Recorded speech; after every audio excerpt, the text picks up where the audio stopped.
प्रणाम मित्रों। तो चलिए सच्ची वीरता नामक निबंध को आगे पढ़ते हैं। बेचारी मरियम का लाडला खूबसूरत जवान, अपनी मद में मतवाला और अपने आप को शाहजहां हकीकी कहने वाला ईसा मसीह क्या उस समय कमजोर मालूम होता है जब भारी सलीब पर उठकर कभी गिरता, कभी जख्मी होता और कभी बेहोश हो जाता है। कोई पत्थर मारता है, कोई ढेला मारता है, कोई थूकता है, मगर उस मर्द का दिल नहीं हिलता। कोई क्षुद्र हृदय और कायर होता तो अपने बादशाहत के बल की गुत्थियां खोल देता, अपनी ताकत को नष्ट कर देता और संभव है कि एक निगाह से उस सल्तनत के तख्ते को उलट देता और मुसीबत को टाल देता। परंतु जिसको हम मुसीबत जानते हैं उसको वह मखौल समझता था।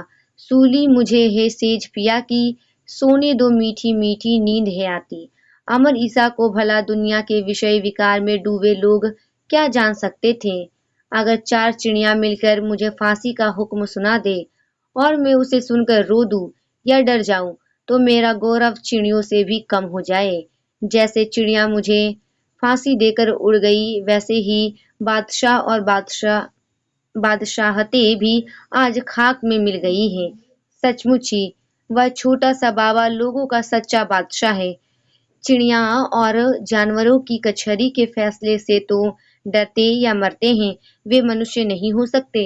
राणा जी ने जहर के प्याले से मीराबाई को डराना चाहा, मगर वाह री सच्चाई, मीरा ने उस जहर को भी अमृत मानकर पी लिया। वह शेर और हाथी के सामने की गई, मगर वाह रे प्रेम, मस्त हाथी और शेर ने देवी के चरणों की धूल को अपने मस्तक पर मला और अपना रास्ता लिया। इस वास्ते वीर पुरुष आगे नहीं पीछे जाते हैं, भीतर ध्यान करते हैं, मारते नहीं मरते हैं। वह वीर क्या जो टीन के बर्तन की तरह झट गरम और झट ठंडा हो जाता है। सदियों नीचे आग जलती रहे तो भी शायद ही वीर गरम हो, और हजारों वर्ष बर्फ उस पर जमी रहे तो भी क्या मजाल जो उसकी वाणी तक ठंडी हो। उसे खुद गर्म और सर्द होने से क्या मतलब। कार्लायल को जो आज की सभ्यता पर गुस्सा आया तो दुनिया में एक नई शक्ति और एक नई जवानी पैदा हुई। कार्लायल अंग्रेज जरूर है, पर उसकी बोली सबसे निराली है। उसके शब्द मानो आग की चिंगारियां है जो आदमी के दिलों में आग सी जला देती है। अब कुछ बदल जाए मगर कार्लायल की गर्मी कभी कम न होगी। यदि 1000 वर्ष दुनिया में दुखड़े और दर्द रोए जाएं तो भी बुद्धि की शांति और दिल की ठंडक एक दर्जा भी इधर से उधर ना होगी। यहाँ आकर भौतिक विज्ञान के नियम रो देते हैं। हजारों वर्ष आग जलती रहे तो भी थर्मामीटर जैसा का तैसा। बाबर के सिपाहियों ने और लोगों के साथ गुरु नानक को भी बेगार में पकड़ लिया। उनके सिर पर बोझ रखा और कहा, चलो। आप चल पड़े। दौड़ धूप, बोझ, बेगार में पकड़ी हुई औरतों का रोना, शरीफ लोगों का दुख, गांव जलना, सब किस्म की दुखदाई बातें हो रही है, मगर किसी का कुछ असर नहीं हुआ। गुरु नानक ने अपने साथी मर्दाना से कहा, सारंगी बजाओ, हम गाते हैं। उस भीड़ में सारंगी बज रही है और आप गा रहे हैं। वाह री शांति। अगर कोई छोटा सा बच्चा नेपोलियन के कंधे पर चढ़कर उसके सिर के बाल नोचे तो क्या नेपोलियन इसको अपनी बेइज्जती समझकर उस बालक को जमीन पर पटक देगा जिसमें लोग उसको बड़ा वीर कहें। इसी तरह जब उनके बाल दुनिया की चिड़िया नोचती है तब कुछ परवाह नहीं करते, क्योंकि उनका जीवन आसपास वालों के जीवन से निहायत ही बढ़ चढ़कर ऊंचा और बलवान होता है। भला ऐसी बातों पर वीर कब हिलते हैं। जब उनकी मौज आई तभी मैदान उनके हाथ है। जापान के एक छोटे से गांव की एक झोपड़ी में एक छोटे कद का एक जापानी रहता था। उसका नाम ओशियो था। यह पुरुष बड़ा अनुभवी और ज्ञानी था। बड़े कड़े मिजाज का, स्थिर धीर और अपने ख्यालात के समुद्र में डूबे रहने वाला पुरुष था। आसपास रहने वाले लोगों के लड़के इस साधु के पास आया जाया करते थे। यह उनको मुफ्त पढ़ाया करता था। जो कुछ मिल जाता वही खा लेता था। दुनिया की व्यवहारिक दृष्टि से वह एक निखट्टू था, क्योंकि इस पुरुष ने दुनिया में कोई बड़ा काम नहीं किया था। उसकी सारी उम्र शांति और सत्वगुण में गुजर गई थी। लोग समझते थे कि वह एक मामूली आदमी है। एक दफा इत्तेफाक से 2-3 फसलों के ना होने से इस फकीर के आसपास के मुल्क में दुर्भिक्ष पड़ गया। दुर्भिक्ष बड़ा भयानक था। लोग बड़े दुखी हुए। लाचार होकर इस नंगे कंगाल फकीर के पास मदद मांगने आए। उसके दिल में कुछ ख्याल हुआ। उनकी मदद करने को वह तैयार हो गया। पहले वह ओसाको नामक शहर के बड़े-बड़े धनाढ्य और भद्र पुरुषों के पास गया और उनसे मदद मांगी। इन भले मानसों ने वादा तो किया पर उसे पूरा न किया। ओशियो फिर उनके पास कभी न गया। उसने बादशाह के वजीरों को पत्र लिखे कि इन किसानों को मदद देनी चाहिए, परंतु बहुत दिन गुजर जाने पर भी जवाब न आया।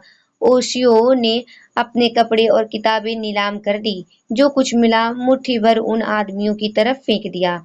भला इससे क्या हो सकता था, परंतु ओशियो का दिल इससे शिवरूप हो गया। यहाँ इतना जिक्र कर लेना काफी होगा कि जापान के लोग अपने बादशाह को पिता की तरह पूजते हैं। उनके हृदय की यह एक वासना है। ऐसी कौम के हजारों आदमी इस वीर के पास जमा हैं। ओशियो ने कहा, सब लोग हाथ में बांस लेकर तैयार हो जाओ और बगावत का झंडा खड़ा कर दो। कोई भी चू चर्रा ना कर सका। बगावत का झंडा खड़ा हो गया। ओशियो एक बांस पकड़कर सबके आगे की ओर जाकर बादशाह के किले पर हमला करने के लिए चल पड़ा। इस फकीर जनरल की फौज की चाल को कौन रोक सकता था? जब शाही किले के सरदार ने देखा तो तब उसने रिपोर्ट की और आज्ञा मांगी कि ओशियो और उसकी बागी फौज पर बंदूकों की बाढ़ छोड़ी जाए। हुक्म हुआ कि नहीं, ओशियो को कुदरत के सब्ज बरखों को पढ़ाने वाला है। वह किसी खास बात के लिए चढ़ाई करने आया होगा। उसको हमला करने दो और आने दो। जब ओशियो किले में दाखिल हुआ तब वह सरदार मस्त जनरल को पकड़कर बादशाह के पास ले गया। उस वक्त ओशियो ने कहा, वे राजभंडार जो अनाज से भरे हुए हैं, गरीबों की मदद के लिए क्यों नहीं खोल दिए जाते? जापान के राजा को डर सा लगा। एक वीर उसके सामने खड़ा था। उसकी आवाज में देवी शक्ति थी। हुक्म हुआ कि शाही भंडार खोल दिए जाएं और सारा अन्न दरिद्र किसानों को बांट दिया जाए। सब सेना और पुलिस धरी की धरी रह गई। मंत्रियों के दफ्तर लगे रहे। ओशियो ने जिस काम पर कमर बांधी उसको कर दिखाया। लोगों की विपत्ति कुछ दिनों के लिए दूर हो गई। ओशो के हृदय की सफाई, सच्चाई और दृढ़ता के सामने भला कौन ठहर सकता था? सत्य की सदा जीत होती है। यह भी वीरता का एक चिन्ह है। रूस के जार ने सब लोगों को फांसी दे दी, किंतु टॉल्स्टॉय को वह दिल से प्रणाम करता था, उनकी बातों का आदर करता था। जय वहीं होती है जहाँ की पवित्रता और प्रेम है। दुनिया किसी कूड़े के ढेर पर नहीं खड़ी है कि जिस मुर्गे ने बांग दी वही सिद्ध हो गया। दुनिया धर्म और अटल आध्यात्मिक नियमों पर खड़ी है। जो अपने आप को उन नियमों के साथ अभिन्नता करके खड़ा हुआ वह विजयी हो गया। आजकल लोग कहते हैं कि काम करो, पर हमें तो यह बातें निरर्थक मालूम होती हैं। पहले काम करने का बल पैदा करो, अपने अंदर ही अंदर वृक्ष की तरह बढ़ो। आजकल भारतवर्ष में परोपकार करने का बुखार फैल रहा है। जिसको 105 डिग्री का बुखार चढ़ा वह आजकल के भारतवर्ष का ऋषि हो गया।